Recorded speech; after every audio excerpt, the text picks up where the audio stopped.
Vai.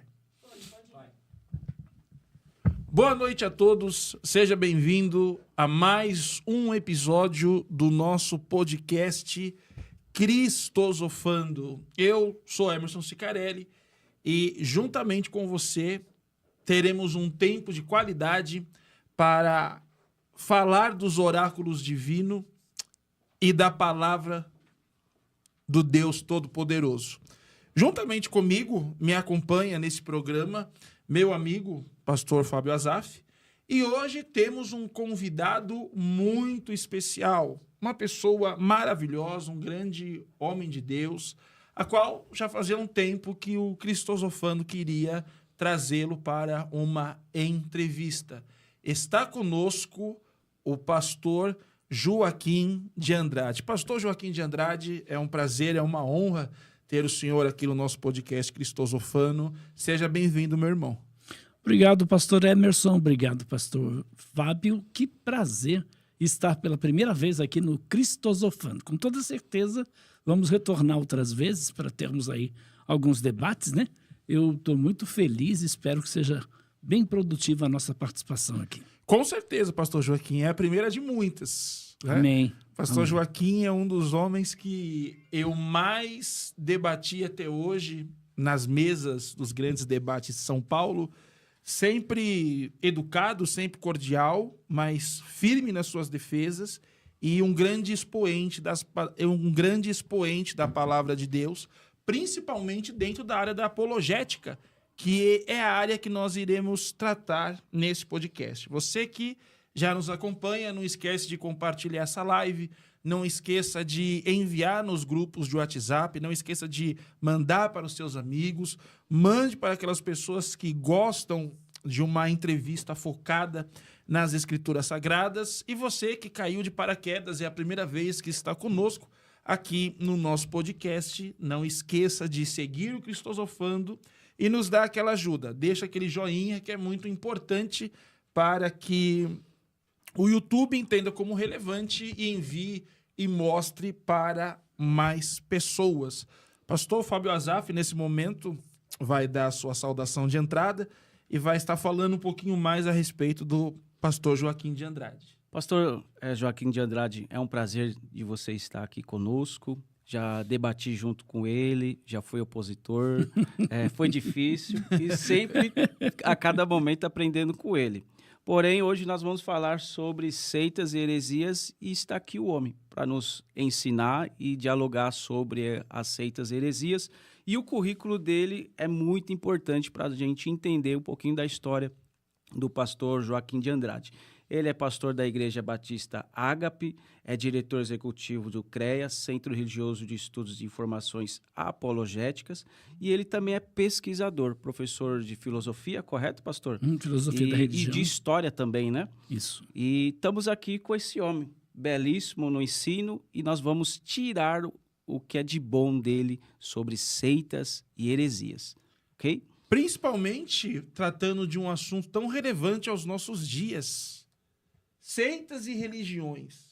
O que a igreja não enxerga, ou melhor, não tem enxergado nesses últimos dias? Pastor Joaquim, eu quero começar em primeiro lugar fazendo uma pergunta que parece óbvia, mas eu acredito que com a sua profundidade o senhor vai poder explicar perfeitamente àqueles que estão nos assistindo um pouco mais a respeito desse conceito. Pastor Joaquim, a primeira pergunta que eu gostaria de fazer para o senhor é a seguinte: o que é uma heresia? Muito bem. Nós entendemos, pastor Emerson, à luz das pesquisas, são 42 anos agora vivendo na área da apologética. Eu sou um dos fundadores do Instituto Cristão de Pesquisa. Trabalhei 13 anos no ICP, junto ali com meu amigo pastor Paulo Romero. Depois saímos então do ICP, mudou a visão, né? Saímos do ICP e criamos a AGIR, Agência de Informações Religiosas. Trabalhei mais 9 com o pastor Paulo Romero e aí Deus nos direcionou para começarmos o CREA, que é o Centro Religioso de Estudos e Informações Apologéticas. Então, quando nós falamos, antes até da palavra heresia, a palavra apologética significa defesa. Defesa do quê? defesa da fé. Então, a apologética é a defesa do cristianismo, não é a defesa denominacional, não é a defesa de usos e costumes, é a defesa do cristianismo histórico, é a defesa das doutrinas fundamentais da fé cristã. Então, eu trabalho com apologética já há 42 anos, dando aula em vários lugares do Brasil, fora do Brasil também, também, né, fazendo apologética, porque tem muita gente aí que se considera apologista, nunca conversou com o testemunho de Jeová, nunca evangelizou um mormon, nunca evangelizou um maçom, um macumbeiro, enfim. E nosso trabalho é um trabalho de campo. Então, eu sou um apologista de campo, né? A gente já sofreu alguns processos aí nesses 42 anos, graças a Deus, nunca foi condenado, nunca foi preso, né? Já tive em várias delegacias, mas preso mesmo. Sério, pastor? Várias. Eu tenho muitas histórias para contar. E claro que, acima de tudo, até aqui o Senhor nos ajudou, né? Então, a palavra heresia, ela vem da palavra grega hairesis, significa ensino falso, fraudulento, enganador. Essa palavra também vem aí, a palavra seita. A palavra seita vem da palavra hairesis, só que a palavra seita é latim, secta, né? Então, o que significa uma seita? Um grupo de pessoas religiosas que seguem um determinado líder humano ou uma falsa interpretação do cristianismo histórico, do cristianismo defendido pelos apóstolos, do cristianismo defendido pelos pais da igreja. Ortodoxo, poderíamos chamar? Isso. Até a palavra ortodoxia tem que ser aqui traduzida, porque muita gente tem conceitos deturpados da palavra. Então, a palavra ortodoxia significa ensino correto. Então, o que é esse ensino correto? É aquele cristianismo defendido, por exemplo, pelos pais da igreja, pelos reformadores e pela igreja ao longo do século. Então, a ortodoxia não foge daquilo que Jesus pregou, que os apóstolos pregaram, que os pais da igreja pregaram, que os reformadores pregaram. Agora, veja, a heresia vai na contramão. A heresia é justamente a negação dessas verdades essenciais. Quando nós olhamos a história da igreja e olhamos os concílios, por que eles aconteceram? Então, os concílios não aconteceram porque o batismo é por aspersão ou imersão, é calvinista ou arminiano. Não. Não é isso, não é pré, pós, não. Os concílios aconteceram por causa de doutrinas fundamentais que foram atacadas por hereges dentro da própria igreja. Então, veja, por exemplo, você pega a Marcion, você pega, por exemplo, o próprio Ário, você pega, por exemplo, o Sabélio. Então, essa turma se levantou dentro da igreja para combater o quê? Doutrinas que a igreja já defendia. Por exemplo, o Ário. Então, Ário era presbítero em Alexandria e ele disse, não, Jesus não é igual ao Pai, Jesus é inferior ao Pai, Jesus é uma criatura, como creem acima de Jeová. Então, Ário defendia isso. Aí, o que aconteceu? Estabeleceram o chamado Concílio de Nicéia, ano 325. Por que estabeleceu o Concílio de Nicéia? Para refutar Ário. Ário se levantou no meio da igreja e fez uma confusão muito grande, dizendo que Jesus era inferior, que Jesus não era divino. E com isso, Ário foi banido da igreja, Ário foi expulso da igreja, foi tratado como herege. Então, quando você ouve a palavra herege, interessante, né? Eu tenho um e-mail, e o meu e-mail é Joaquim Herege. Porque na faculdade, eu comecei muito cedo. Eu comecei com menos de um ano de convertido fazer apologética. Eu estava no seminário, né? E aí, no seminário batista, o pessoal me chamava de herege, porque eu combatia as heresias. Então, me chamavam de herege. Aí, o meu e-mail eu coloquei como Joaquim Herege. Aí ficou o herege. E assim eu fiquei conhecido por alguns como sendo herege, por defender, né, o cristianismo histórico, o cristianismo ortodoxo, o cristianismo bíblico, logo combater também as heresias. E é interessante, Emerson, porque nessa questão de combater as heresias, você é tido muitas vezes por quê? Por uma pessoa intransigente, né? Uma pessoa, por exemplo, que é intolerante, né? Então, hoje, né, essa ideia, né, do faça amor, não faça guerra. Sim. Então, em nome do amor, aceitamos qualquer coisa. Infelizmente, muitas igrejas estão fazendo isso, né? Não, o que importa é o que nos une. O que nos une é muito maior do que aquilo que nos divide. E, infelizmente, os pastores estão abraçando as heresias. Você vê aí o Voz da Verdade cantando em várias igrejas evangélicas. Você vê aí pastores envolvidos com a maçonaria. Você vê aí o sincretismo religioso, a bruxaria dentro do meio evangélico. Então, aí eu te pergunto, por exemplo, a gente combate todos esses abusos. Você vê aí a judaização da igreja. Sim, aí vamos falar sobre isso. Você vê aí, por exemplo, a questão do cessacionismo, você vê a questão do calvinismo. Então, essas doutrinas que não são, algumas aí, essenciais, causando confusão dentro da igreja. Ainda bem que você não falou pós-tribulacionismo, hein? É uma delas. Ô, pastor, uma pergunta Antes pro senhor. do Fábio, É uma só delas. fazer a pergunta dele, é bem rápido, só para a gente concluir esse primeiro ponto, Fábio. Então, nós podemos entender que a heresia é exatamente aquilo que combate essa doutrina, aquilo que é Isso. contrária a essa doutrina. Então, Isso. eu posso chamar de herege aquele que está trazendo um ensino que está sendo contrário àquilo que foi deixado pelos apóstolos e pais da igreja. Isso. Perfeito. Por Jesus, os apóstolos, os pais da igreja, os reformadores e até hoje, né? Então, por exemplo, a igreja evangélica brasileira, americana, seja qual for, ela tem uma doutrina. Sim. Essa doutrina é a mesma em qualquer lugar do mundo. Eu já estive em 37 países, então eu conheço tudo quanto é igreja que você imaginar. Então, na essência, não tem divergência. As divergências são secundárias, como essa questão do batismo, por exemplo, pós-pré, arminianismo, calvinismo. Então, são secundárias essas questões. Eu não vou brigar por causa disso. Eu tenho meu ponto de vista. Sim, claro. Mas eu não vou brigar por causa disso. Agora, se alguém diz que Jesus não é Deus, Jesus não ressuscitou, se alguém diz a trindade é diabólica... Não nasceu da aí Virgem. Aí eu tenho que combater. Eu sou obrigado a combater esses hereges. Perfeito. É justamente o que eu quero mencionar ao senhor. Por que nas seitas heresias, no que tange a Jesus, por que é tão combatido a divindade, a natureza e a humanidade de Jesus? É muito interessante essa pergunta, Fábio, porque normalmente as seitas, elas não erram com relação a quem Deus é. Elas erram com relação a quem Jesus é. Bem verdade. Eles erram na pessoa e obra de Jesus. Então, as seitas atacam principalmente a pessoa de Jesus. Então, vamos dizer, não, Jesus, ele não é Deus. Não, Jesus não ressuscitou. Não, Jesus não pode ser adorado. Não, Jesus, ele não tinha um corpo físico. Aí vai, as inúmeras heresias com relação à pessoa de Jesus Cristo. Então, por quê? Porque Jesus é o centro da Bíblia, porque Jesus é o nosso Salvador, porque Jesus é o único caminho que conduz a Deus. Então, ninguém pode ir diretamente a Deus sem Jesus, por isso ele é o único mediador entre Deus e os homens.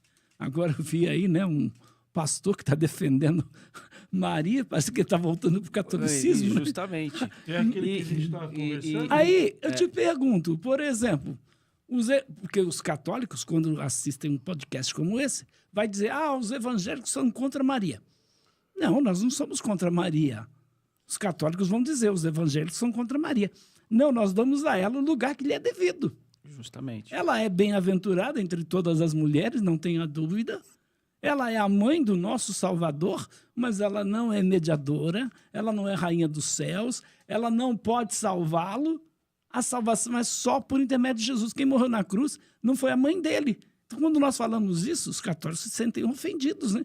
Mas é a verdade. Mas Então, a parece gente tem que que falar a verdade o Papa, em amor. acho que semana passada, soltou um Isso. edito, alguma coisa, consertando, né, essa ideia de que Maria intercede por nós nos céus, né? Parece que esse Papa foi bem categórico dizendo que Maria, ela não tem o papel que muitos da Igreja Católica imaginam que ela tem, e ele diz que a salvação vem só por Jesus.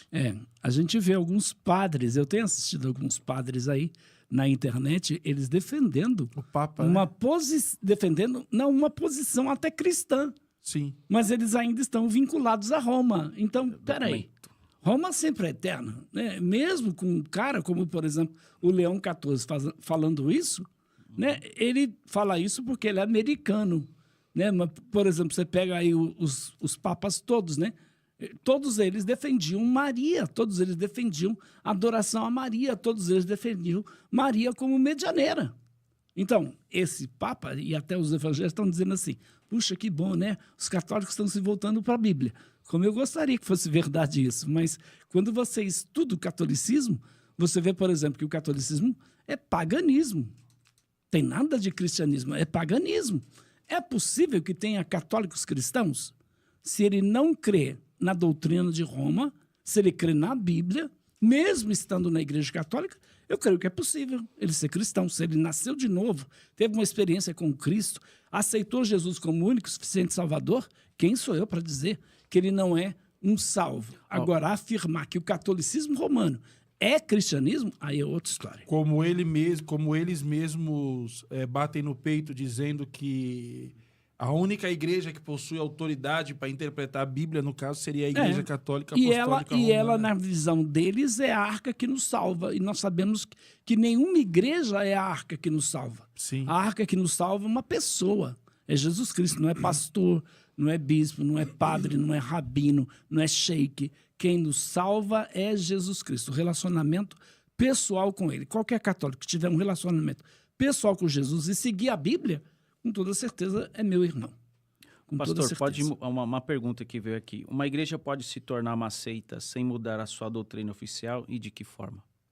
Bom, normalmente a igreja começa abraçando algumas heresias até de nível secundário. Então, por exemplo, os caras começam a tocar o chofar lá na igreja.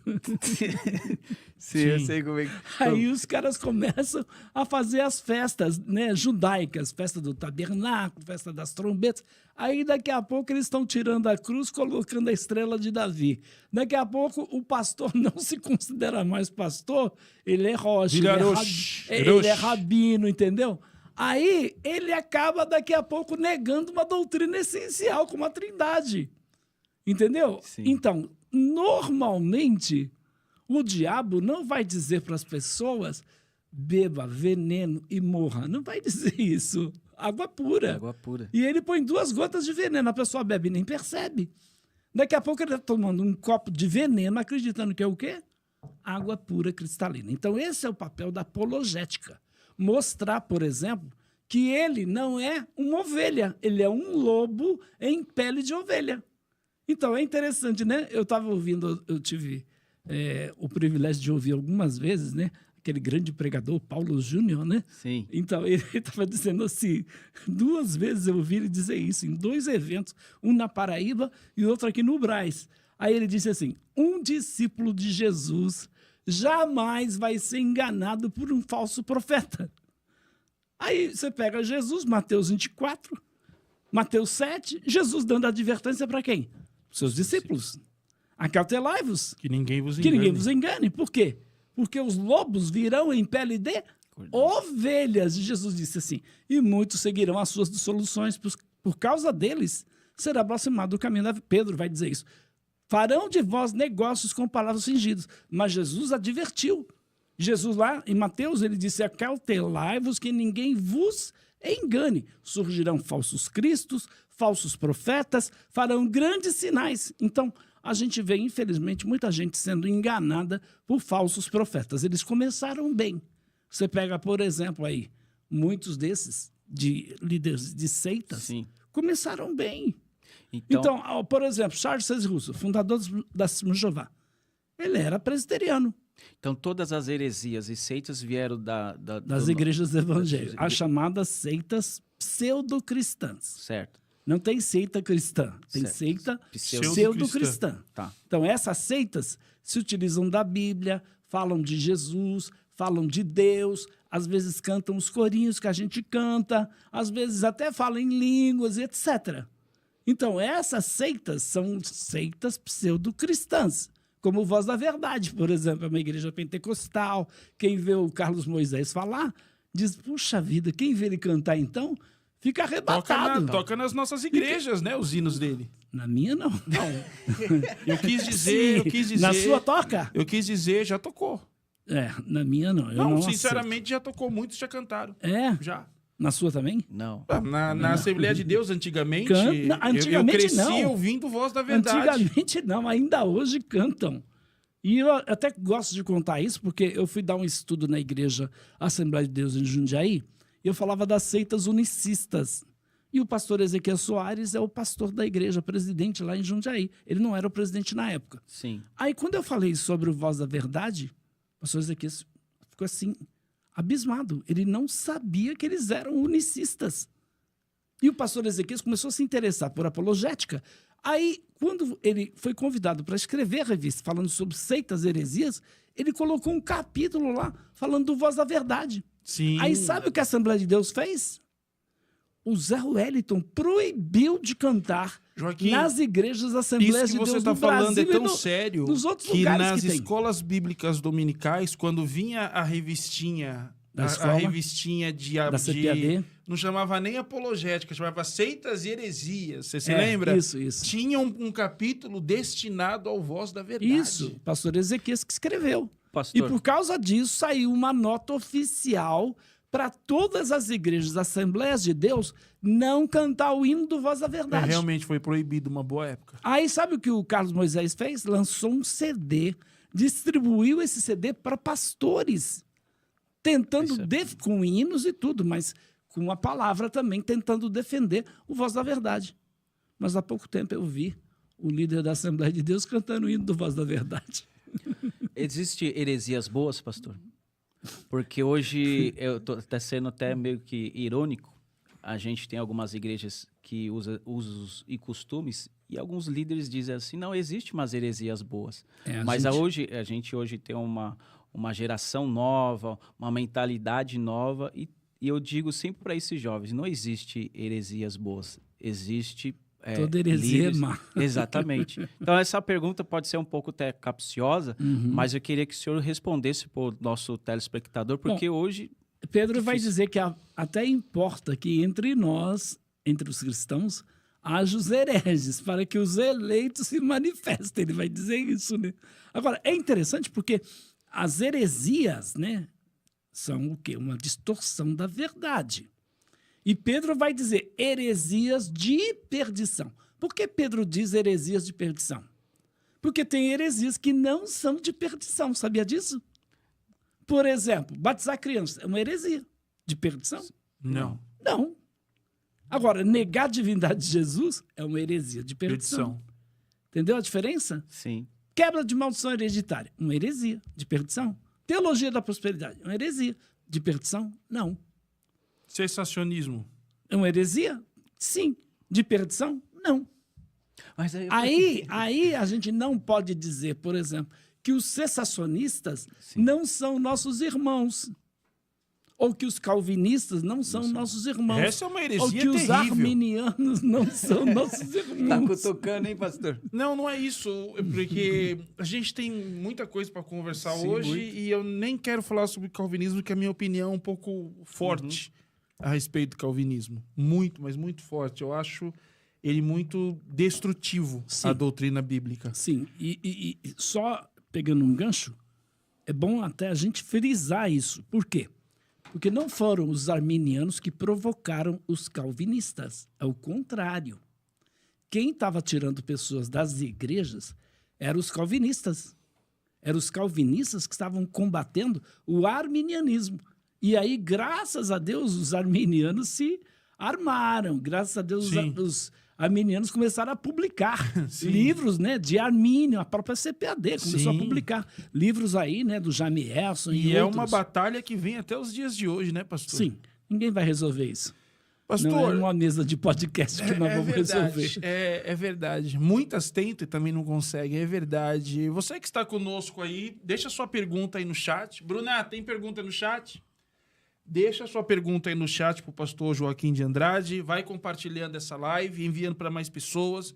Vai agora naqueles grupos de teologia que você participa, que é 4, 5, 6, muitas pessoas falando. E coloque agora o link desse episódio do podcast do Cristosofano, porque nós temos uma autoridade na apologética falando. Eu estou tomando uma aula aqui e eu estou impressionado com esse conhecimento que nós estamos recebendo. Eu tenho pergunta para mais de metro. E eu quero começar... Se eu não souber, o Fábio eu quero responde. começar, Joaquim, falando com você o seguinte. vamos colocar a nossa lupa para dentro das igrejas evangélicas. E vamos falar um pouco sobre as 3 ou 4 seitas que você consegue nos apresentar, que, como você disse no início, usam a mesma Bíblia, cantam os mesmos hinos, quem sabe creem nos mesmos dons, transitam entre nós e muitas vezes nós não percebemos realmente o perigo que é. Eu acredito que nós iremos falar de Testemunha de Jeová. Sim, Adventismo. Adventista do sétimo dia. Mormons. Tem uma igreja gigantesca aqui do lado, uma sede gigantesca, os Mormons. E a Cristã do Brasil? Sim. Interessante, porque houve uma época que o pessoal estava detonando a congregação cristã. Agora já não está mais. Por quê? Também Ela era mudou? capítulo de revistinha. Ela mudou? A congregação cristã mudou? Não, ela não mudou. Algumas pessoas mudaram dentro da congregação cristã. Mas a congregação cristã, ela não mudou. Não adianta você vir falar para mim, pastor, a congregação mudou. Não mudou. Eles não nos consideram irmãos. Ainda é proibido o crente da congregação visitar outras igrejas. Sim. Então, tem muitas características de seita. Eu tenho divergência com alguns apologistas aí com relação a isso. Então, alguns até dizem que a congregação cristã não é uma seita. É um movimento controvertido. Qual a diferença do movimento controvertido para uma seita? Então, quando a gente diz seita, você já sabe logo que eles não são cristãos, porque negam doutrinas essenciais. Quando é um movimento controvertido ou controversial, eles negam doutrinas periféricas. O inferno, o arrebatamento da igreja, eles negam, por exemplo, até tem alguns problemas aí com relação à questão de usos e costumes e tal. Isso é movimento controvertido. A heresia, a seita, nega a doutrina essencial. Então, por que a congregação cristã eu considero uma seita? Porque a salvação está em Jesus Cristo? Não. A salvação está na congregação. A congregação é a graça de Deus. Tanto é que você conversa com um membro da congregação cristã e se ele é filho de crente da congregação cristã, sabe o que ele vai dizer? Eu nasci na graça. Alguém pode nascer na graça? Claro que não. É impossível. Claro que não. Nós recebemos a graça por intermédio de Jesus Cristo. Ninguém nasce na graça. Só falta falar que não tem pecado original também, Pois porque é. nasceu lá. Pois é, então isso é extremamente sério para mim. A congregação considera a Bíblia como única regra de fé e prática? Não pode nem ler a Bíblia. A letra mata. O crente da congregação cristã está habituado a isso. E a eles letra possuem mata. uma maneira também de ministrar diferente da nossa, né?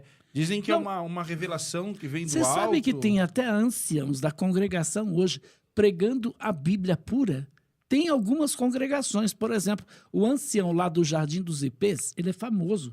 Vai gente de outras congregações para ouvir a pregação dele, porque a pregação dele é uma pregação bíblica. Então, tem alguns membros da congregação cristã, alguns anciãos da congregação cristã, que eles estão se voltando mais para a Bíblia. Só que, claro, vão expulsar ele. Mais cedo ou mais tarde, ele Sim. vai ser expulso, porque a orientação geral da congregação cristã é que a letra mata. Meu Qual é a Deus. letra que mata? Da Não é, ignorância. então, não é o estudo da palavra de Deus. A letra que mata é a lei de Moisés. Né? E aí a gente pode aproveitar aqui o gancho e dizer que os adventistas estão mortos. Por quê? E também os chamados Esses aí- e também os chamados judeus messiânicos que tentam se Esses justificar. a gente vai guardar para já, Joaquim. Vamos falar agora. Quais os pontos principais que você vê de perigo no adventismo?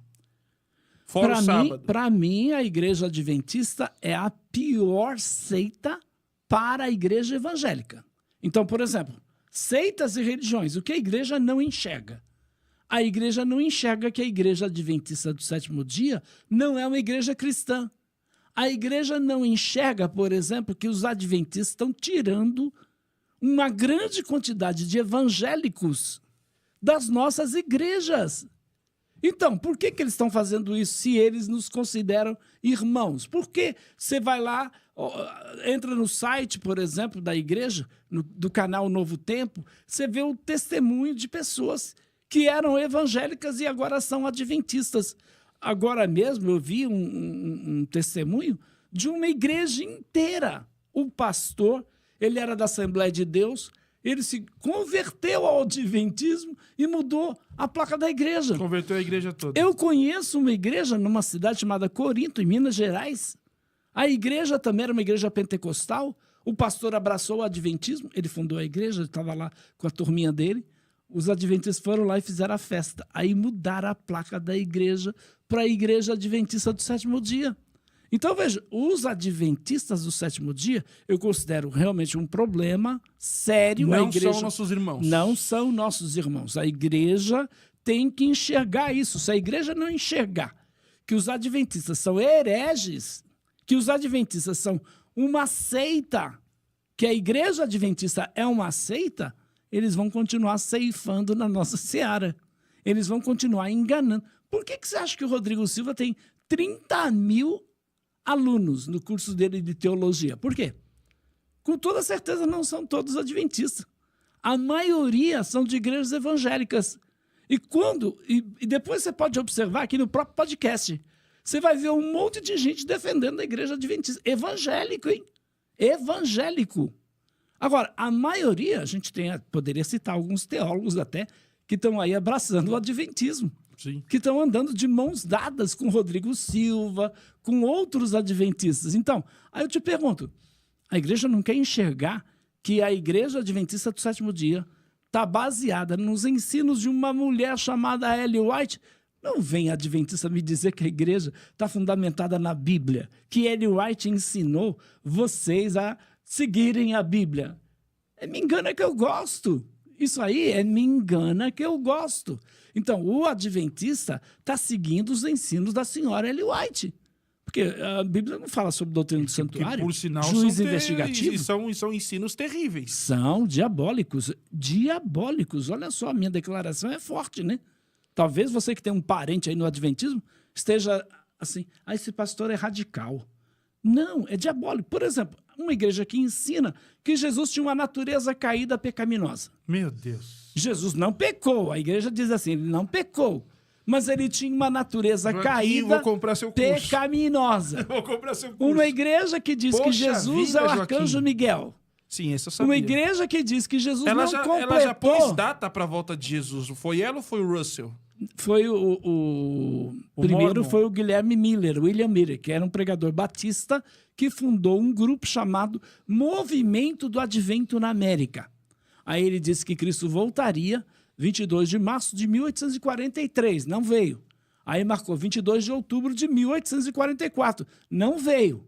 Mas lá estava uma jovenzinha, que ela era metodista, porque, na realidade, o senhor Guilherme Miller, o William Miller, ele começou um grupo chamado Movimento do Advento na América. Era um grupo de pessoas de várias igrejas que estavam desejosos da vinda do Senhor Jesus. E ele estava anunciando o fim para 22 de março de 1843. Não veio. 22 de outubro de 1844. Não veio. Aí se dividiram.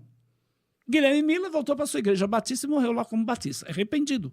Mas Ellen G. Harmon, que jovenzinha tomou uma pedrada na cabeça, a partir daí ela passou a ter visões e revelações, a partir da pedrada na cabeça que ela ganhou. O adventista não gosta que a gente fala isso. E aí ela se torna Ellen G. White. Ela se casa com Sim. Tiago White, que não cria na Trindade. Interessante, porque Ellen White não guardava o sábado. Ellen White comia carne de porco. Mas aí, quando houve a junção de 3 grupos, o grupo de José Bates guardava o sábado, o grupo de Hiram Edson, que o cara disse assim, Jesus veio sim, em 1844, ele veio do santo para o santíssimo. Ele entrou no Santo dos Santos só em 1844. Rapaz, quando por eu trabalhar na área da exegese e apologética, foi uma coisa que eu nunca me atentei tanto, mas eu vou sair diferente desse podcast hoje. Então, e tem mais, isso aí é pouco, né? Que o selo de Deus na vida do cristão é a guarda do sábado. Ellen White ensinou que o sábado é a pedra de toque da lealdade entre os que servem a Deus e os que não servem. Meu Deus. Então, eu vou dar um exemplo aqui do Fábio. Fábio, quer guardar o sábado? Não tem problema, pode guardar, vai continuar sendo meu irmão. Agora, quando ele diz o sábado é o selo de Deus, Quando ele diz quem não guardar o sábado vai receber a marca da besta, você entende que a salvação depende do quê? De guardar o sábado. De guardar o sábado, isso é E óbvio. sabe o que eu acho interessante, Fábio Azaf, que veio na minha cabeça agora? Quantos debates no âmbito pentecostal e reformado nós vemos a respeito da autoridade da mulher dentro da igreja? Hoje eu descobri que para os adventistas É uma mulher. é natural uma mulher ter a autoridade final dentro da igreja, né? Enquanto Entre aspas. se Entre discute aspas. muito o pastorado feminino, a líder espiritual deles É. nada contra as mulheres, Agora- entendeu bem? O que eu estou dizendo é da doutrina bíblica. Agora, Emerson, você sabe que eu estava assistindo hoje, antes de vir para cá, eu estava assistindo um vídeo, um pastor que está me refutando, um adventista me refutando, né? Tentando me refutar. Aí ele dizia assim, não, o pastor Joaquim disse que a única profetisa na igreja adventista é a senhora Ellen White. Mas isso não é verdade. Nós cremos que Deus pode levantar outras pessoas. É interessante, né? Aí se você perguntar para ele ou para qualquer adventista, qual foi essa outra pessoa levantada na igreja? Até hoje não houve. Não houve.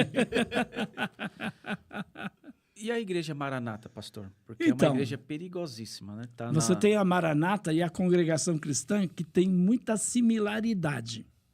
Então, a Maranata é uma igreja que é dirigida não pela Bíblia, por revelações. E elas Então, isolam as pessoas, né? Além da Maranata ser exclusivista, eles são extremamente exclusivistas. Então, quando a igreja parte para esse campo, é muito perigoso. Aí a gente não está falando de uma igreja, porque você vai ter a Assembleia de Deus que o pastor pode ser exclusivista, você vai ter uma batista que o pastor pode ser exclusivista, por exemplo, presbiteriana. Eu acho esse camarada aí, o pastor Regiane. Regiane. Aí, Regiane, já vai rolar um debate, hein? Regiane, fica calmo, meu querido. Exclusivista, não é? Ele é muito... Foge do que crê os presbiterianos. Não, os próprios calvinistas se assustam com ele. Então você tem isso. Mas isso não é a posição da igreja.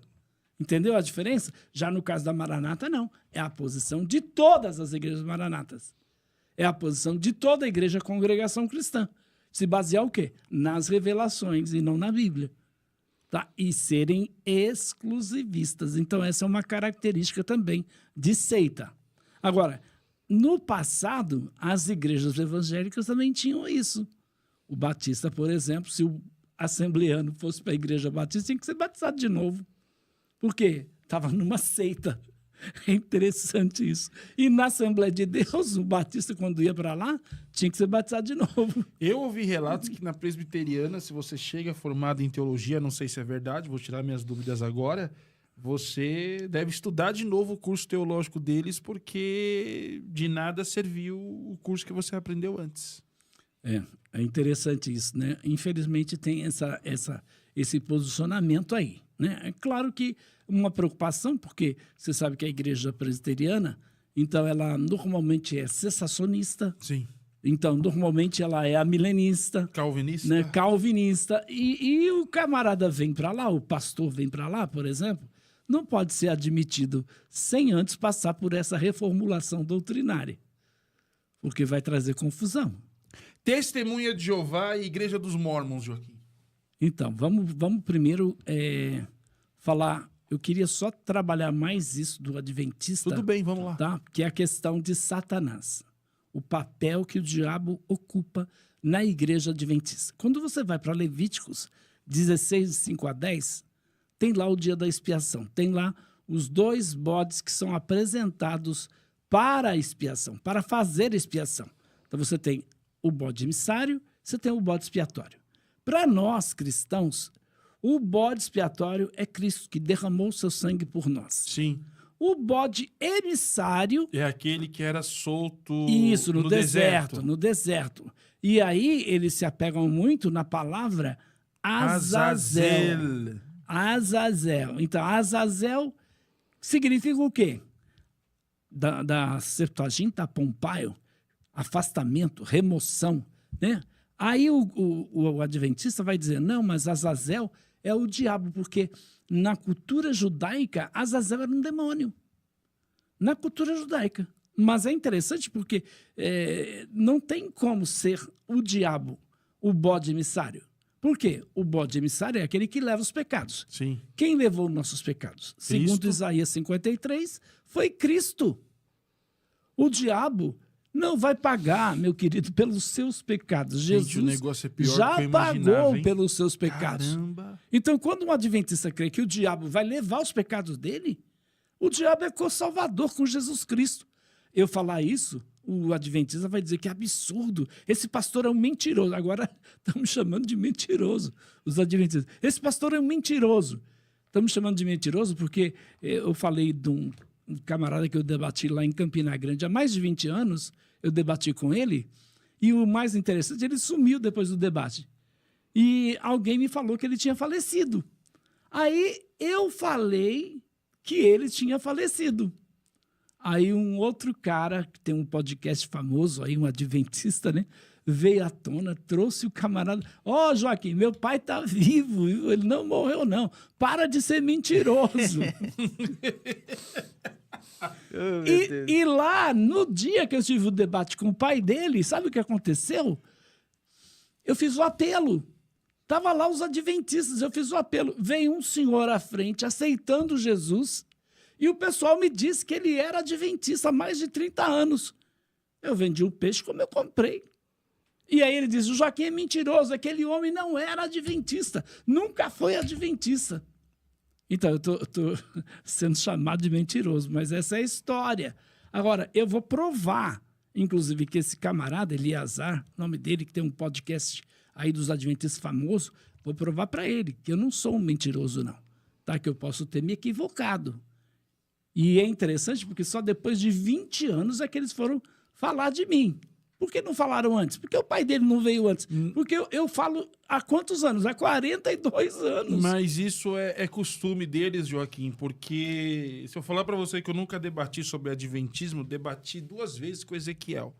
Ezequiel Gomes. Um beijo, Ezequiel. Um grande abraço. Um Tô me amigão, esperando, meu amigão. Logo vai vir aqui no podcast. Como teólogo, ele é ruim, mas como pessoa... ele, o Alexandre, o Adriano... Um rapaz pegou um vídeo meu debatendo com Ezequiel e fez exatamente a mesma coisa que fez com você. Lembra desse vídeo? Pegou esse vídeo e refutou. Eu nem perdi meu tempo em responder ele, mas é costume deles. Eles ficam Então, com dorzinha de cotovelo. Só para a gente fazer uma recapitulação. A igreja adventista não é uma igreja cristã porque tem uma outra autoridade além da Bíblia. Ellen White. Sim. Aí eles dizem, os escritos de Ellen White têm mesma autoridade que a Bíblia. Agora mesmo, há pouco tempo, o senhor Rodrigo Silva pegou um livro de Ellen White e a Bíblia, aí diz assim, este livro aqui tem mesma autoridade que esse. Rodrigo Silva. O pessoal diz, mas o Rodrigo Silva, aquele homem tão inteligente, conhece tanto a Bíblia. Ele se tornou um garoto propaganda do É o garoto adventismo, propaganda, né? O Rodrigo Silva não conhece a Bíblia. Se conhecesse, abandonaria Ellen White com toda certeza. Já debateu com ele, Joaquim? Não quis. Até agora ele não quis. Eu gostaria... Doutor Rodrigo Silva. Está aberto aqui no lançado podcast o desafio, Cristosofando. lançado o desafio. A oportunidade de eu conhecê-lo pessoalmente e do senhor debater com o pastor Joaquim de Andrade a respeito do adventismo. Eu sei que esse vídeo vai chegar até o senhor. Ellen White é uma profetisa de Deus? Ou uma falsa profetisa? Eu vou provar para você que Ellen White é uma falsa profetisa. Aceita o desafio? Se ele não aceitar, qualquer adventista que aceitar, por favor, entre em contato com a gente. Entre em contato com a gente. A porta está aberta. Então, aí o adventista não tem a Bíblia como única regra de fé e prática. E um dos lemas da reforma é sola escritura. Sim. Só a Bíblia. Então, para os cristãos, apenas a Bíblia é a única regra de fé e prática. Jesus, o Jesus da igreja adventista, é outro Jesus. E Paulo vai falar, escrevendo aos irmãos lá na cidade de Corinto, temia por eles.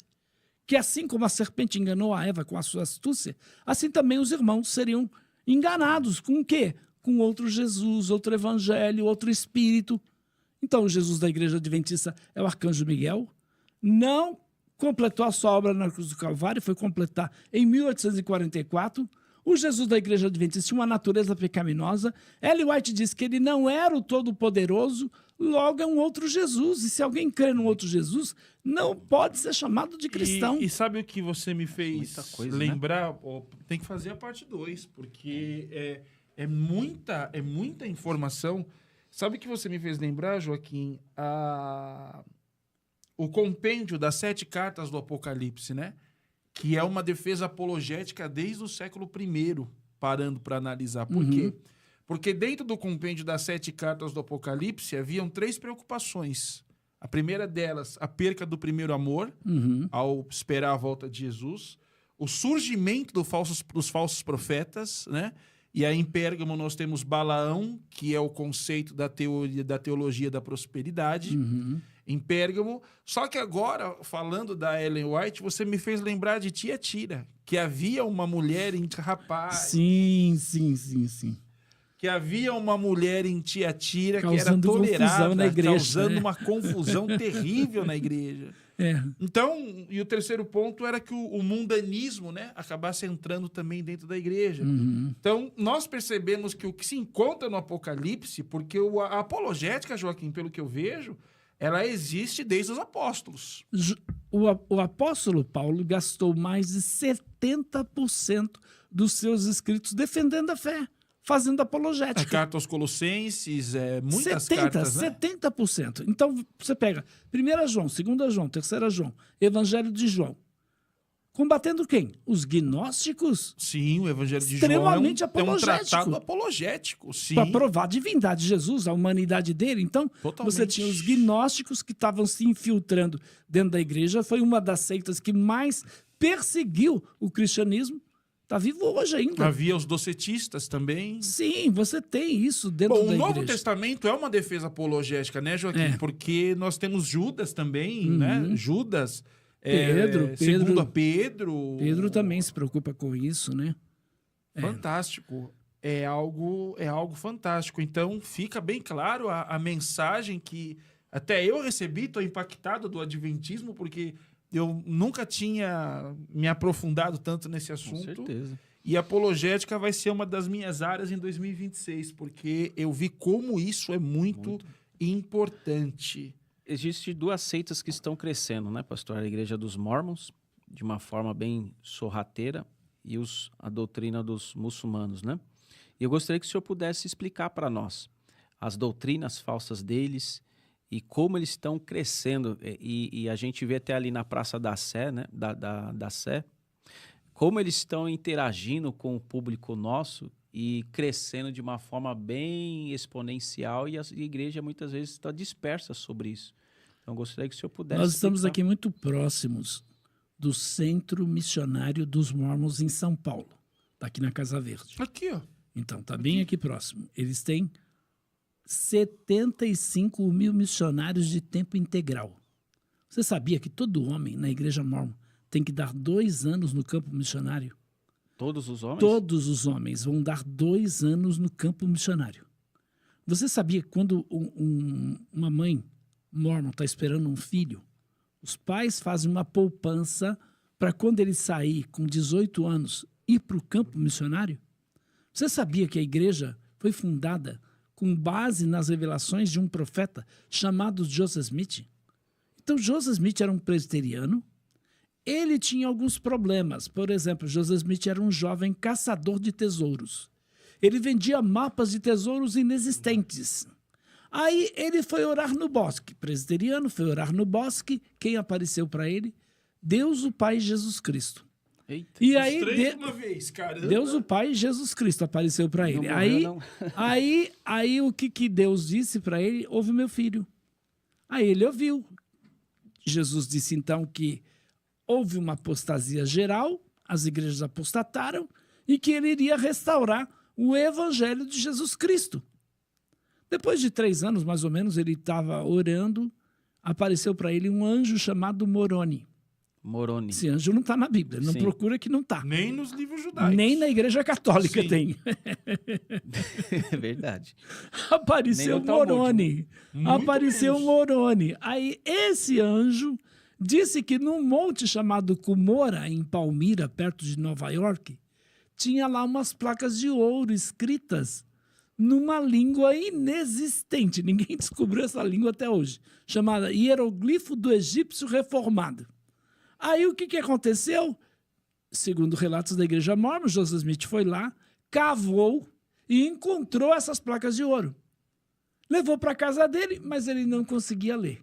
Só que ao lado dessas placas de ouro, tinha lá umas pedras, como de Urim e Tumim. E aí o que ele fez? Colocava essas pedras no chapéu, ia passando a mão nas placas de ouro, e em 1830 traduziu-se o Livro de Mórmon, um outro testamento de Jesus Cristo. O Livro de Mórmon é um outro testamento. E Paulo, escrevendo aos irmãos na Galácia, ele disse, ainda que nós mesmos, o próprio apóstolo Paulo, um anjo vindo do céu vos anuncie um evangelho que vá além do que temos anunciado, seja anátema, maldito, amaldiçoado. É o que faz o mormonismo. Os mormons, e a gente não está atacando aqui a pessoa dos mormons, são pessoas boas. Aliás, os mormons ajudam muita gente. Agora, o problema é a doutrina da igreja. O problema é a teologia mórmon, que é totalmente contrária ao cristianismo. Quando nós analisamos a doutrina mórmon, eu acho que é uma das que mais combate além da Testemunha de Jeová. A Testemunha de Jeová ganha. Mas os mormons, eles vêm em segundo lugar. Eu vejo, por exemplo, eu já vi o senhor já debater com um dos mormons, e eles defendem com uma naturalidade, com uma cegueira. Por exemplo, o senhor falou desses anjos, falou do livro dos mormons, que é um livro azulzinho, e tem outras coisas que eu ainda não tem Doutrina li. e Convênios, Pérola de Grande Valor, e tem um profeta vivo. A Igreja Mórmon tem um profeta vivo. Então, o que esse profeta falar é Deus falando. Não importa o que diz a Bíblia, não importa o que diz o livro de Mórmon, não importa o que disse Joseph Smith, não importa o que disse o profeta que morreu, nem o que está vivo. Então, não importa. O profeta atual, a revelação dele é a revelação de Deus para os mormons. Então, aí, o sabe importante o que aconteceu? é o livrinho azulzinho, não é nem a Bíblia. Não. O importante é o profeta. Mais importante do que o livro de Mórmon é o profeta atual. Que loucura, pastor. Tem um profeta vivo.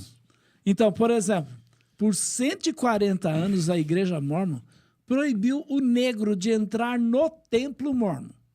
Que você tem aqui na Casa Verde, São Miguel e muitos outros bairros são igrejas, capelas. Sim. Tá? Então, você tem inclusive templo aqui mórmon, é um centro missionário, é um centro de treinamento. Você tem templo mórmon lá na Francisco Morato. E tem um outro templo mórmon lá naquela Dom Pedro, perto de lá em Campinas. 2 templos em São Paulo são esses 2 templos. E eu conheci os 2 templos. Eu entrei dentro dos 2 templos sem ser mórmon. Porque hoje, por exemplo, para entrar no templo, você não pode tomar café, não pode tomar Coca-Cola, não pode tomar chá preto. Você tem que ser dizimista fiel. Já pensou nas nossas igrejas? Puxa vida. Só pode entrar quem for. Só pode entrar quem for. E ninguém dizimista. arrebenta eles, né? Ninguém escuta ninguém falando. Agora, a gente, quando É, pede para pagar um aluguel... Meu Deus. Então, aí Que legalismo, né? Porque a pessoa tem que passar pelo templo. Então, no templo, ele faz o casamento eterno. No templo, ele realiza batismo pelos mortos. Sabia que eles têm o maior departamento genealógico do mundo? Que os mormons têm todas as informações do seu pai, do seu avô, do seu bisavô, do seu tataravô. Se você entrar hoje no site da igreja, você pode pedir isso, eles te mandam toda a tua genealogia. Por quê? Porque de qualquer eles pessoa creem, ou só de Mórmon? qualquer pessoa. Eles têm o maior departamento genealógico do mundo. O mormonismo tem pessoas na CIA, pessoas no FBI.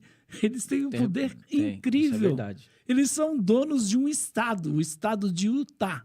Eles são donos de uma cidade chamada Cidade do Lago Salgado, Salt Lake City, nos Estados Unidos, lá no Arizona. Então, aí você tem a igreja com um poderio enorme, mas a sua teologia é problemática, como eu falei aqui. Por exemplo, se você fosse mórmon, eles vieram para o Brasil em 1926. Vieram para onde? Para Bahia? Bahia só tem negro? Não. Santa Catarina, colônia de alemães. E eles, quando batiam numa porta e olhavam, por exemplo, e percebiam que você tinha traços negroides, eles pulavam para outra casa. Não ficavam ali evangelizando. E é interessante porque a igreja dizia, porque na teologia dessa igreja, houve um plano dos deuses mormons. Eles queriam, então, salvar o planeta Terra. Aí o Jesus mormon apresentou o plano lá. Os deuses mormons olharam para o plano de Jesus. Mas Lúcifer, que para eles também é irmão de Jesus, olha só. Que mistura. Meu Deus do céu, agora virou Eternos, virou a Marvel agora isso aqui. Deuses mormons? São vários? São. E os sonhos de todo mormon é um dia ser Deus. Eles estão trabalhando para isso. Socorro, gente. Eles estão trabalhando para Por isso. causa do Salmo que fala sobre que nós somos deuses e um outro texto que Acho não que me não, lembro. eles nem usam a Bíblia, pelo que eu entendi. Eles usam. Mas espera aí. Deixa primeiro eu explicar essa briga no céu aí. Tá. Aí Lúcifer, irmão de Jesus, apresentou o plano. Os deuses mormons olharam o plano do Jesus mormon e do irmão dele, Lúcifer. Desculpa. E eu achando que nós já temos problemas no pentecostalismo, gente. Aí sabe o que aconteceu? Os deuses mormons aprovaram o plano de Jesus. Então Jesus seria o salvador do mundo. Aí o irmão de Jesus ficou revoltado. Convenceu uma terça parte dos anjos. E aí houve uma batalha lá no céu. Anjos lutaram ao lado de Lúcifer, anjos lutaram ao lado de Deus. Mas alguns anjos falaram, não vamos entrar nessa briga. Meu Deus. Aí sabe o que aconteceu? Lúcifer foi derrotado. Foi enviado aqui para a Terra, junto com os seus anjos, se tornaram os demônios. E Lúcifer, o diabo. Mas aqueles anjos que foram fiéis, lutaram ao lado de Deus, foram enviados aqui para a Terra. Sabe quem são? Nem imagino. Todos os arianos. Todos os brancos, a raça pura. Gente. Aí... Peraí, então agora nós vamos ter um problema histórico. Já tá me entendendo. Peraí. 1940, nós temos um problema histórico, porque se são os se eles têm o pensamento ariano, o senhor já entendeu Mas onde eu quero chegar. antes de Hitler. Não, tudo bem, mas... Antes. Então o senhor está dizendo que eles eram... Racistas, espera. Olha só, aí... Lembra daqueles anjos que falaram, não vamos entrar na briga. Deus amaldiçoou aqueles anjos. Tá ouvindo com quê? isso, João? Que loucura, rapaz. Deus amaldiçoou aqueles anjos. Que aula hoje? Com o quê? Com o nariz achatado e a pele escura. Meu Deus. Os anjos que não aberrações. foram valentes na batalha são descendentes de quem? De Caim. Porque Deus não amaldiçoou Caim. Sim. Nariz achatado e pele escura. Acredite se quiser, quando eu era garoto, eu vi um pastor, que não é ético dizer o nome dele, mas famosíssimo. Você está falando do deputado? Marcos Feliciano? Não. Que ele também não, defende eu era isso. garoto, eu era Ele menino. defende isso, Não, Marcos eu Feliciano. era menino.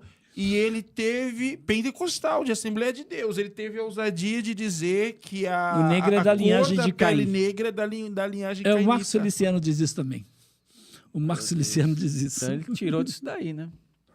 Eu não sei de onde eles tiraram, mas o Mormon, por 140 anos, amaldiçoou o negro. E o profeta Mormon, Joseph Smith, ele disse que qualquer Mormon que se casar com um negro vai morrer na hora. Nossa, amaldiçoou também. Ele profetizou na igreja dele, qualquer Mormon que se casasse com um negro morreria na hora. E aí a igreja, por 140 anos, veio com essa proibição. Agora, o mais interessante... Por isso que você só vê alemão, polaco... mas tem negros na igreja. Agora, sempre teve negros, mas eles se consideraram inferiores. Eles se consideravam inferiores. Porque o Joseph Smith diz que se algum mormon tivesse uma esperança de ir para o céu, era para servir os brancos. Nossa. Então, olha só, as declarações engolir, né? mormons com relação ao negro. Então, Deus preservou a raça humana. O diabo também. Por isso você tem os negros. Então, a teologia mormon é racista. É racista. A igreja não é. Não é mais. Sim. Mas a teologia é racista. Por quê? Porque o indivíduo tem a pele escura, que ele é da linhagem da maldição. E é interessante, porque construíram o templo lá em São Paulo, lá na Francisco Morato. Sim. Lá no Shopping Butantã tem o templo lá. Primeiro templo construído no Brasil. Quem construiu? Negro, pedreiro. Pedreiro branco, pedreiro é negro. Nordestino, né? Normalmente. Sim. Então, o brasileiro tem sangue africano correndo nas veias. Eu sou Sim, negro, você é o Brasil, negro. óbvio, o A Brasil não ser é um que você país seja- miscigenado. A não ser que você seja descendente de alemão. E a gente Não. fala isso pra muita gente aqui no Brasil e tem gente que não aceita que o nosso país ele é miscigenado. Então, porque foi formado em cima do europeu, do índio e do africano. Pronto. O brasileiro foi formado. Eu cresci ouvindo que passou das 6 horas, é boa noite. E o Eu- islamismo, pastor? Peraí. Tá, Então, vai lá. essa daí é a pérola, essa é a pérola Deixa que pra depois. essa é a pérola que eu acho que tem que ficar para depois, porque deve ser uma grande explicação. A gente está sugando tudo que a gente pode do homem. Mas deixa eu tá falar mais do podcast mormonismo. Pode fantástico. falar, pastor. Fica à Que vontade, Joaquim. Então, aí construiu o templo lá. E já estava havendo uma pressão dos membros da igreja. O brasileiro é negro. Estavam pressionando a igreja. Aí, na época, nós estávamos na época da ditadura, construíram em 1978 o templo. Aí o presidente da República, Ernesto Geisel, chamou o profeta da igreja no Brasil. Aí disse, ou vocês acabam com o racismo na igreja de vocês, ou vocês vão embora do Brasil. Aí o profeta Mormon voltou para os Estados Unidos, reuniu seus conselheiros e disse, Deus me deu uma revelação.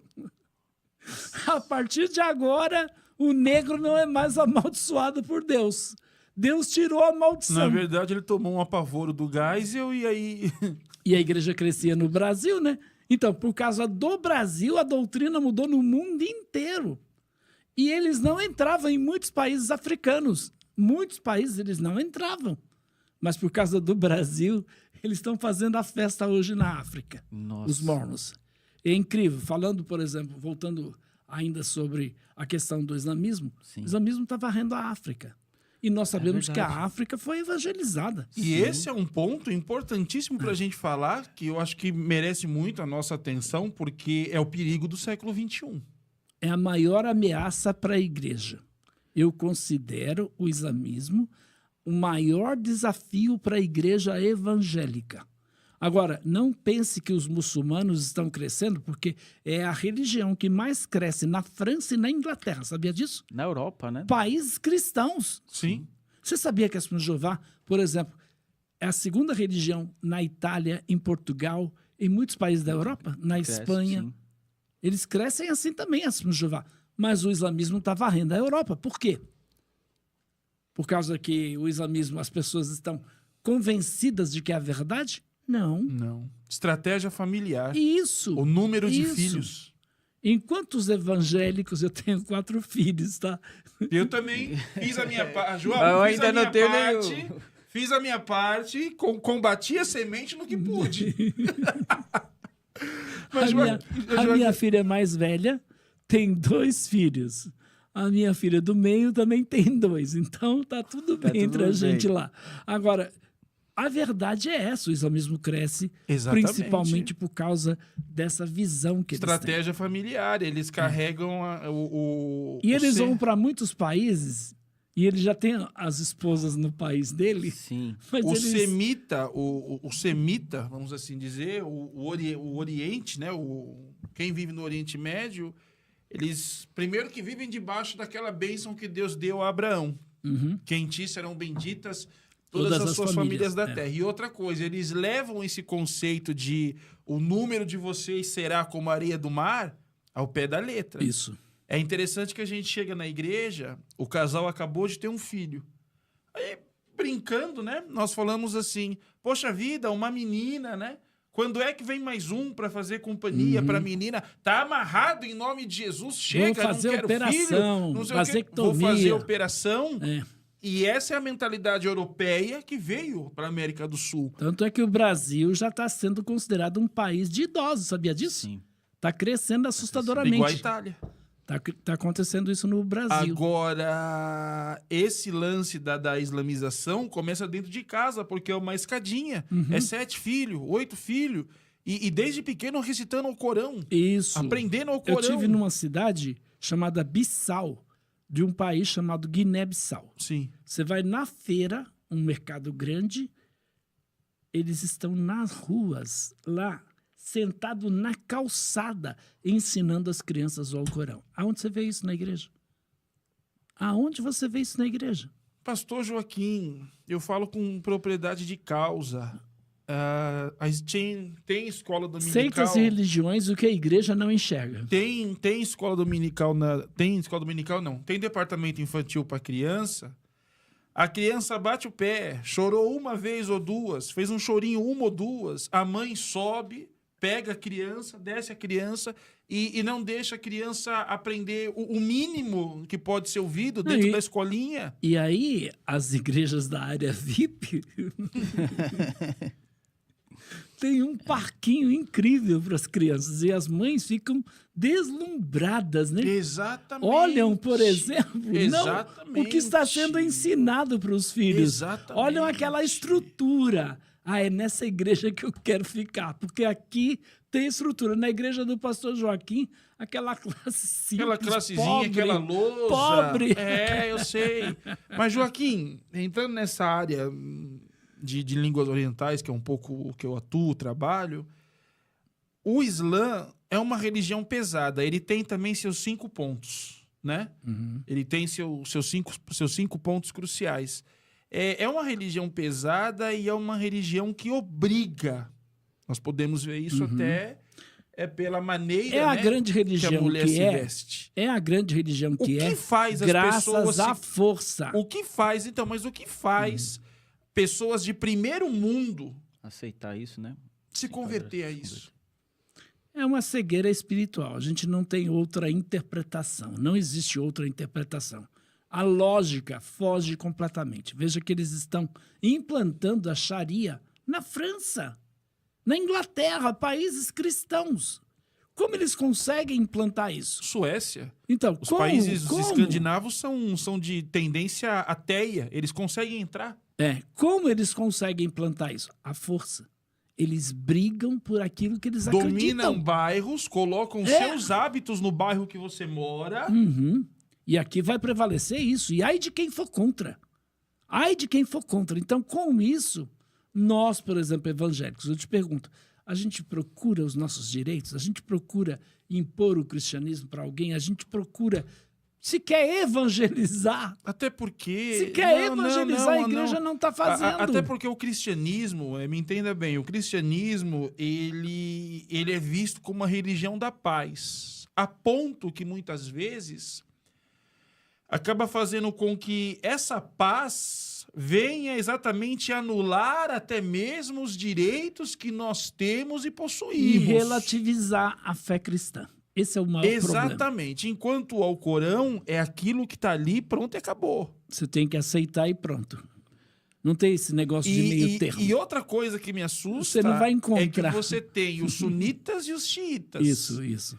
Quem faz todo esse barulho são os xiitas. E eles são praticamente 10 a 12% do grupo islâmico. Uhum. São os mais radicais do Islã. Então, 10 a 12% fazem esse barulho no mundo. Isso. E isso que você fala, eu concordo, e é uma parte da apologética que eu sempre me atentei. Sempre comentei muito com o Fábio sobre isso. Eu tenho um amigo, até eu quero indicar ele. Sim. É o pastor... Ai, Jesus, como é o nome dele? Ele é da Igreja Batista, ali de Vila Mariana, da igreja do pastor, que era do pastor Enéas Tonini. Sim. Batista do Povo, né? Isso, Batista do Povo. Esse irmão escreveu já 2 livros. Ele é uma autoridade na área de islamismo. Ele tem muito conhecimento. Eu quero convidar ele para vir aqui no podcast. Vamos marcar, vem vocês dois, a gente faz um bate-papo bacana. Ótimo, Opa. ótimo. Joaquim, você já virou o apologeta número 1 do cristosofano. Mas que o islamismo, ele é, na minha opinião, o maior perigo para o cristianismo no século XXI, ele é. O islamismo está no relógio escatológico?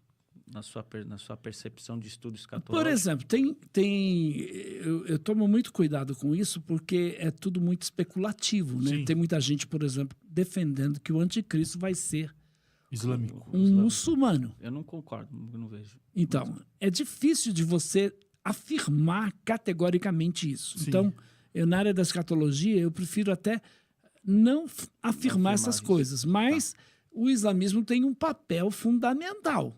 Por exemplo, eu sou de uma linha né, pré-tribulacionista. Então, eu acredito que o templo vai ser reconstruído. Sim. Mas eu tive lá. E onde o templo está? que tem lá no templo hoje, no lugar Que do impede templo? a construção, a Que mesquita de impede Omar. isso. E você acha que os muçulmanos vão ceder isso quando? É exatamente Só o na que eu pancada. penso. Para poder construir o templo de Salomão, teria que derribar a mesquita de Omar. Que é a terceira mesquita mais importante do mundo para o islamismo, mesmo sem Maomé ter ido lá. Mas é a terceira mais importante do mundo para os muçulmanos. E eu tive lá visitando, é interessante, um menino, um judeu, um menino de uns 8, 9 anos no máximo. Ele passou com 3 soldados, os soldados com metralhadora, fuzil, o menino atravessando ali. Atravessando. Aí sabe o que os muçulmanos gritaram quando o menino estava atravessando? Allah Akbar, Allah Akbar, Allah... Ficaram gritando Allahu isso. Akbar. Allahu Akbar. Allahu Akbar. O que significa isso? Pastor, fala para nós. O quê? Essas Allah- palavras. Allahu Akbar significa... Eu posso falar porque por causa da minha barba já me confundiram muito com o muçulmano. Allahu Akbar seria Allah é grande.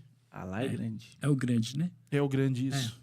Que coisa. Então, é interessante porque uma coisa também que eu estou vendo agora, eu tenho inúmeros casos de evangélicos que estão abraçando o islamismo. Eu isso ia daí falar e agora- também, Cara. também. Não dá para acreditar. Por exemplo, a nossa igreja, Sim. pastor, a gente está num novo local, mas antes a minha igreja ficou 15 anos em frente à mesquita muçulmana de São Miguel. Sim. Aqui estava a nossa igreja, aqui está a mesquita. E eu, o que eu fiz? Eu sempre fico ali na porta da igreja evangelizando as pessoas. Sim. E passa o sheik, passa os muçulmanos ali, e eu evangelizando eles. Um belo dia, eu convidei o sheik para vir na igreja. Ele foi até a porta da igreja lá e ele disse, olha, eu não vou poder assistir a reunião hoje, mas eu queria que o senhor viesse almoçar com a gente amanhã. E eu fui no dia seguinte almoçar com eles na mesquita. Ele me apresentou 2 jovens que eram da Assembleia de Deus Meu e são muçulmanos. 2 jovens. E lá na Paraíba, em João Pessoa, um pastor da Assembleia de Deus, Pastor João de Deus, João de Opa, Eu Deus. lembro, foi um escândalo, eu lembro. A filha dele, primeiro, né, se casou com um muçulmano, foi morar lá em Dubai, foi morar em Dubai. Aí, este homem dirigia várias igrejas, umas 15 igrejas ele dirigia. Sim, eu lembro. Aí a filha dele casou-se com um muçulmano. E aí a filha dele foi morar em Dubai, convidou o pai para ir para Dubai. Quando ele voltou confessando o islamismo. Voltou falando agora, lá e dizendo que Maomé é o profeta. Ele levou mais de 17 pessoas da família para o islamismo. E eu dou aula em vários seminários teológicos e uma das aulas minha na área de religião é visitar uma mesquita muçulmana. E eu levei minha turma do Betel brasileiro para visitar lá a mesquita de São Bernardo do Campo, lá do Centro de Divulgação Islâmica, que é lá. Certo. Quem a gente encontrou lá? Um ex-pastor da Assembleia de Deus. Eu acredito. Então, islamismo e também o espiritismo, porque tem muitos pastores, líderes voltando para essa religião, né, pastor?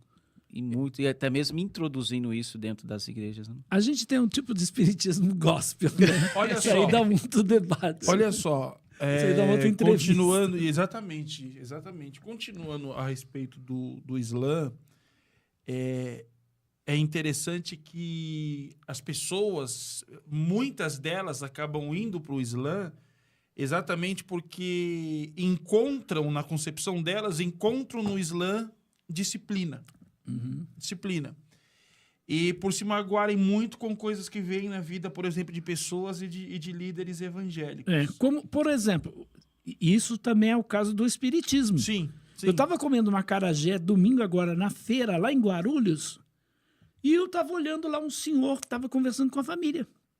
Encontrou lá uns amigos, estava conversando. Esse senhor tinha sido da igreja evangélica, pregava, dirigia culto. E ele agora está na macumba. Aí ele falou assim, eu ouvi ele falar. Ele falou assim, eu fui para lá porque na igreja eu não fui tratado como eu sou tratado lá no terreiro. Eu acredito. Eu fui evangelizar num terreiro também. Tinha uma mulher lá que ela era dirigente do círculo de oração de uma igreja. Ela falou, pastor, eu limpava a igreja, eu cuidava da igreja. Meu marido ficou desempregado, a igreja me abandonou. Sabe quem me ajudou? Foi essa mãe de santo aqui, ó. Ela que me ajudou. Então, infelizmente, acontece isso. Acontece. E um escritor norte-americano chamado Van Balen, ele escreveu um livro nos anos 60 chamado O Caos da Seita. O Van Balen disse nesse livro, as seitas são as contas não pagas das nossas igrejas. Por quê? Porque de quem é o papel de enviar missionários para o mundo inteiro? Da igreja? A igreja está fazendo isso? Não. De quem é o papel de sair de porta em porta? A igreja. A igreja. De quem é o papel de socorrer agora A viúva. os moradores de rua, por exemplo, que estão Sim, aí? a igreja. Quem está fazendo isso? Os espíritas? A LBV? O catolicismo? Tem uns evangélicos fazendo, mas a igreja? Não. De quem é o papel de ter as melhores escolas, os melhores grupos musicais? Os adventistas. Não. De quem é o papel? Da igreja. Da igreja, sim. Quem faz não, isso? É que dentro da área adventista, a música é uma coisa muito mencionada, por isso que eu liguei. É. Mas o papel deveria ser da igreja. Deveria ser da igreja, para ter os melhores Sim. quartetos, né? Como Sim, tem. como tem no adventismo, sim. Os arautos do rei, né? Sim. E as escolas e faculdades são o que a gente tem aqui, cristã, entre aspas, né? O Mackenzie E a caríssimo, E caríssimo. Eu tenho até uma história. Você entra ali, E você os está salesianos. contaminado A também, minha filha, né? a minha filha mais velha, sou pastor batista, né? Eu queria colocar minha filha no colégio batista, mas não tinha condições. E aí o colégio batista, porque eu era da Batista Renovada, eles me davam um desconto tipo de 10%. Nossa. Aí eu fui na igreja adventista só para ver no colégio adventista. E perguntei, olha, eu sou pastor batista, queria matricular minha filha aqui no colégio, Sim. queria que vocês me ajudassem. Eles me davam 50% de desconto e falaram que se eu fosse pastor adventista, Era gratuito. tinha 100%. Olha, velho. É aquilo que Jesus fala muitas vezes, né? Que os filhos das trevas muitas vezes são mais prudentes, né? Muitas vezes não, Que são os mais filhos prudentes. da Agora, luz. é para nós nos conformarmos com essa palavra? Claro que não. É para a gente fazer o inverso. Jesus diz que a nossa justiça tem que exceder A dos a escribas justiça e dos fariseus. Mas o problema, pastor Joaquim, que eu vejo hoje é que o senhor tem 42 anos só de apologética. Eu tenho 21 de ministério já. Eu me converti aos 22 anos de idade. E então tenho mais já. Estou com 46, então tenho mais. Vamos lá. 22. Vamos lá. O que eu percebo? Eu percebo que desse tempo que eu tinha, 18 para 22 anos de idade, a maneira que você via o cristianismo, a maneira que você via o evangélico, era uma maneira como esta que nós estamos dizendo que deveria ser. Uhum. Eu via evangelismo na rua. No trem, no Domingo metrô. você estava almoçando, eles batiam na sua porta para falar de Deus. Eu aprendi a pregar no trem, sou bem sincero. eu também. Quando eu me converto, eu começo pregando no trem. Uhum. E com o passar do tempo, a gente ia para as vigílias antigas, o pastor Joaquim, a gente ia para esperar Jesus voltar. O senhor lembra Para se disso? dedicar mesmo, não tinha show. Poderia ser naquela noite que ele viesse como ladrão. Tinha um clima de mistério na vigília, dentro da casa da irmã que cedeu espaço. Não tinha pregador. Quem escolheu o pregador era o Espírito Santo, com alguém que trazia uma palavlavra. Não Hoje, tinha cantor se apresentando, né? Hoje virou Os irmãos todas as cantavam um vigílias eram corinho em lá. lares. Isso é verdade. Hoje, Peguei essa época. o negócio virou um show pirotécnico. É. Pregador, cultos de pregações com 2, 3 pregadores na mesma noite, que vira ringue para ver quem prega mais. Os cantores não vão para adorar Deus, eles vão para louvar e mostrar quem tem a roupa melhor, quem tem o cabelo bem cortado, quem está com a barba feita. Então, pastor Joaquim, eu acho que cresceu Quem tem o tanto, sapato mais brilhante. né? tanto, que eu não sei se a palavra correta é perdemos a mão. Regredimos ou avançamos nesse crescimento? Não, ao mesmo tempo que a igreja evangélica, dentro dos dados estatísticos, ela cresce assustadoramente, né? Porque você veja que estão dizendo aí que o Brasil, em poucos anos, vai ser metade da população cristã. Sim. Eu duvido desse número. Esses dados estão falsos, não são E outra verdadeiros. coisa, voltando a falar sobre o Islã, a base deles é no sul, né? Existe um centro de concentração bem grande de Foz do missionários Iguaçu, por islâmicos exemplo. no sul. Foz do Iguaçu, ali na fronteira. Inclusive, o Bin Laden já morou no Brasil, o Saddam Sim. Hussein também. Então, eles são muito fortes ali para o lado de Foz do Iguaçu, com a fronteira lá do leste do Paraguai. Agora, por outro lado, também a gente não pode se esquecer que a igreja evangélica cresce, mas não causa nenhum impacto na nação. Porque toda vez que você vê alguém falando, a mídia falando de evangélicos, é só chacota. Sim. Aí você vê... As redes sociais é só chacota. Então, aí você vê quem hoje é uma pessoa séria que, digamos, a imprensa leva a sério. Eu conheço um cara que eu reconheço que ele é um homem de Deus, ele representa os evangélicos. Hernandes Dias Lopes. Mas quem mais? No meio da pregação evangélica, Quem Hernandes mais? Dias Lopes. Hernandes Dias Lopes. Não deveria ter mais? Mas mesmo assim, o Hernandes Dias Lopes é um cara que fala por todos os evangélicos? Não. É o representante de todos os evangélicos? Como a gente tinha na pessoa do Caio Fábio, por exemplo. Silas Malafaia.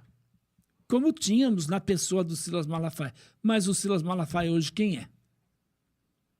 Um cara que se envolveu na política, um cara que infelizmente abraçou um monte de herege e logo, consequentemente, abraçou algumas dessas heresias, que não são de perdição, vamos deixar claro. Sim, claro. Sim. Não são de perdição, mas ele combatia a teologia da prosperidade e agora prega a teologia da prosperidade. Estava oferecendo aí a Bíblia para comprar o jatinho dele, né? A Bíblia de batalha espiritual e vitória financeira. Ele, por exemplo, estava combatendo a quebra de maldição hereditária. Aí está andando com esses camaradas que defendem a quebra da maldição hereditária. Então a gente tem alguns Que problemas. é uma heresia de perdição. Ele uma hora vota na Dilma, outra hora vota no Lula, outra hora vota no... Pastor Joaquim, as horas se avançam, mas o último ponto que nós temos para falar também Não falamos outro sobre a Jeová. Não falamos, verdade. O último que nós temos para falar vamos fazer isso. Vamos falar sobre as testemunhas de Jeová e vamos fazer um outro podcast com o pastor Joaquim para falar, para trazer esse amigo dele, para falar sobre islamismo. Só sobre islamismo. Islamismo, e aproveitando, falaremos também sobre os judaizantes dentro da igreja brasileira, que também é um problema seríssimo. Ótimo. Vamos marcar então um outro sobre os judaizantes. E aí, se você quiser um debate, a gente pode trazer os camaradas. Perfeito, demorou. Trazer o Ronaldo. Joaquim, vou ficar do seu lado aí. Sim, Beleza? sim. Joaquim, testemunhas de Jeová, para a gente fechar com chave de ouro. O Brasil ocupa o segundo lugar no mundo em número de testemunhas de Jeová. Apesar dessa religião ter aproximadamente 9 milhões de pessoas, causa um estrago tremendo. Aí eu te pergunto, ainda com a ideia do Van Bali, ainda com a ideia, o que a igreja não enxerga? Eu te pergunto, que igreja você conhece que tem uma igreja, um salão com cultos só para surdos? Você conhece uma igreja? Não tem. Não tem. Só as grandes neopentecostais que aparece aquela mulherzinha. Não. Eu estou falando uma Doutrinado. igreja para eles. Uma igreja. Não conheço. Só para eles, não. Não tem. Mas a Testemunha de Jeová tem. Qual igreja que as pessoas são batizadas e não tem um analfabeto? Testemunhas de Jeová, né? Na Testemunha de Jeová. Se a pessoa não sabe ler e escrever, ela não é batizada. Ela vai aprender. Eles vão ensinar ela a ler e escrever.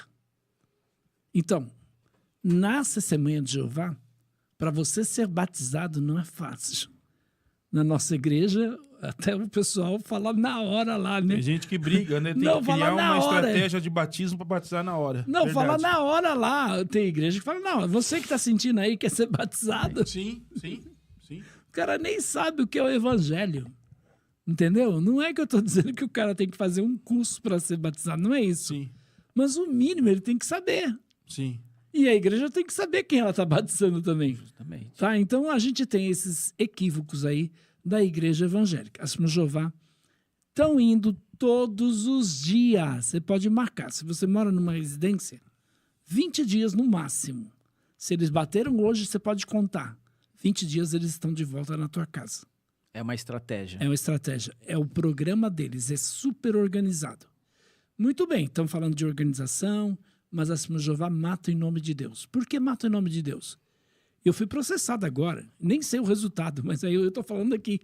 Por que eles matam em nome de Deus? Porque não deixa o filho receber uma transfusão de sangue. Então, aquele filho que estava sendo alimentado pelo sangue da mãe, a mulher tem o bebê hoje e o bebê teve uma complicação médica e precisa de uma transfusão de sangue, não vai receber. A mãe não vai autorizar. Sim. Aí eu te pergunto, não está matando em nome de Deus? Sim. A Bíblia proíbe a transfusão de sangue? Claro que não. Jesus fez a maior transfusão de sangue por nós. E aí a Assembleia de Jeová crê num outro Jesus. Quem é o Jesus?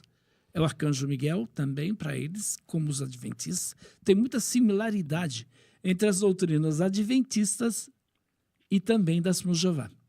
Por quê? Porque Charles Taze Russell, fundador, que era presbiteriano, ele teve uma influência dos adventistas no início, antes até da formação da Sociedade de Torre de Vigia. Então ele foi influenciado por Nelson Barbour. Nelson Barbour, ele era um adventista, um seguidor de Guilherme Miller. E aí Russell anunciou o Armagedon para 1914. Não veio. Aí ele disse, vai vir em 15. Não veio. Aí ele disse, vai vir em 18. Aí o fim veio para ele em 16. Ele morreu. Assumiu Rutherford. Rutherford estava esperando o fim para 14, 18. Aí ele, em 1929, constrói uma mansão em San Diego, na Califórnia, chamada Betsarim. Colocou as escrituras no nome de Abraão, Isaac e Jacó. Comprou um Cadillac, seria Rolls Royce, Lamborghini, etc., para Davi, para Moisés, para Abraão. Gente do céu. Enquanto isso, a Assembleia de Jeová estavam indo de porta em porta, vendendo tudo que tinham, dando dinheiro para esta organização. Ele, em 1925, anunciou a ressurreição de Abraão, Isaac e Jacó. Os patriarcas todos do Velho Testamento ressuscitariam em 25, porque para a Assembleia de Jeová, os patriarcas não vão para o céu. Só vai para o céu um número de 144 mil. E tem vivo aqui na terra 7 mil. Então, no dia da ceia, esses 7 mil bebem o cálice e comem o pão. É anotado, mandado para os Estados Unidos, e eles sabem que tem 7 mil vivos aqui na terra. Então, essa é a classe especial. Esses aí são eleitos por Deus. Só eles entendem a Bíblia. Esses aí vão morar nas mansões celestiais, vão reinar com Cristo. Eles vão ser mediador entre Deus e a testemunha de Jeová. Os que vão viver para o sempre. 144, o você está paraíso dizendo na que é o do terra. Apocalipse, né? Isso, Sim. Apocalipse Nossa, 7 e Apocalipse 14. Eles também negam a Trindade. Nega a doutrina da Trindade. Jesus não pode ser adorado. Jesus não ressuscitou fisicamente. Nega a personalidade do Espírito Santo, a divindade do Espírito Santo. O inferno é o cemitério mais próximo da casa dele. E muitas outras doutrinas são negadas pela testemunha de Jeová. Meus amigos, que podcast, hein, Fábio? Muito bom. Vai ter o segundo, né? Vai pastor? ter a segunda parte, com certeza, agora aí para 2016, janeiro. Janeiro tá aí. A gente já fecha com o pastor Joaquim de Andrade. Desde já. Tá chegando no fim, pessoal. Infelizmente, o que é bom dura pouco. Eu confesso que eu estou impactado com esse episódio de apologética do pastor Joaquim de Andrade e vou estudar apologia a partir de agora. Legal, conta comigo, o que eu puder fazer. Vou estudar com você apologia, vou saber Conta qual é o comigo. seu curso e vou estudar, porque eu vi a necessidade de como é importante você estar preparado, porque eles transitam entre nós. Sim. E nós não imaginamos o perigo que eles podem nos trazer mediante a nossa fé. Por isso que acho que em 1 João, né, que está escrito, se alguém bater na sua porta e ensinar uma doutrina diferente, você não deve nem recebê-los.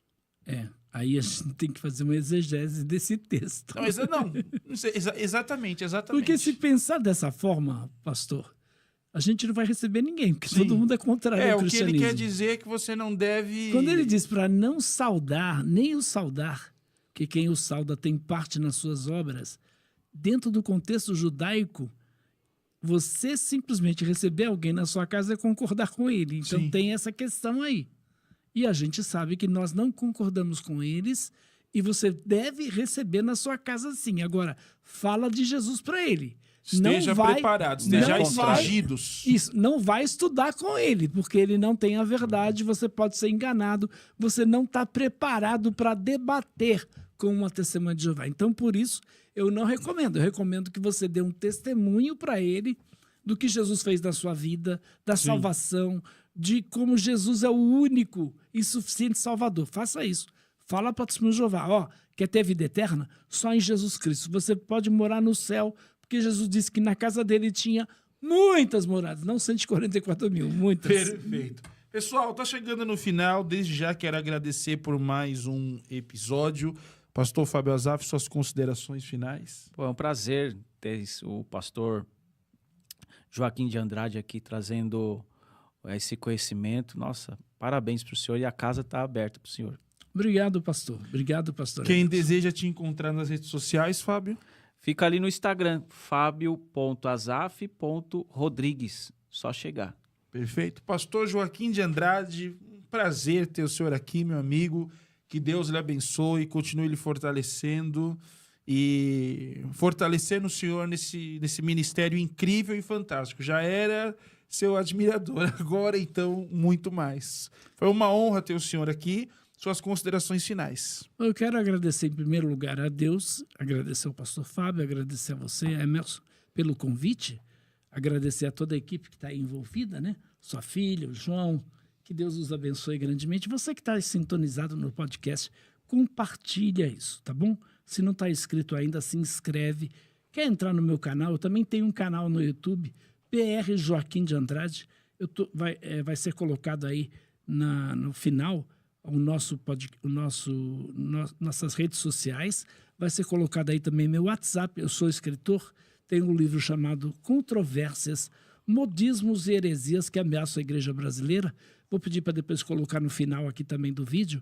E você pode adquirir este livro entrando em contato comigo. Trouxe o livro, pastor? Esqueci. Por intermédio do meu WhatsApp. Então, meu WhatsApp é 11 9 8042 2034. Quer me convidar para ir na tua igreja dar um estudo sobre apologética? Com o maior prazer. Falar sobre missões, pregar a palavra de Deus, vou com o maior prazer. Quanto é, pastor? Não cobramos, vivemos pela fé, tá bom? Esperamos que você entenda isso, né? Seus cursos, tem algum curso para lançar? Não, ainda não. A gente, na realidade, eu sou professor em seminários teológicos, Sim. mas cursos mesmo, eu particularmente não tenho. Mas precisa lançar, pastor. Precisa. Um curso Recebi de uma apologética. proposta de fazer. Aliás, já tenho 2 propostas de montar esse seminário com cursos. Ah, que bom. Que legal. Perfeito? Que legal. Pastor Joaquim, Deus abençoe o senhor mais uma vez. Terá a segunda parte com certeza. Já vai ser marcado no final desse programa. E desde já eu quero agradecer a você que esteve conosco nesse podcast. Aprendeu muito sobre a palavra de Deus e sobre esse tema. Seitas e heresias, seitas e religiões, o que a igreja não enxerga. Quanta coisa não estávamos enxergando, mas hoje, pela palavra do homem de Deus, eu tenho certeza que estamos saindo daqui diferentes e transformados. Chego no fim, eu, Emerson Sicarelli, mais uma vez me despeço com você. Semana que vem tem mais e com um convidado especial, do mesmo nível do pastor Joaquim de Andrade. Espero você no próximo Cristosofando.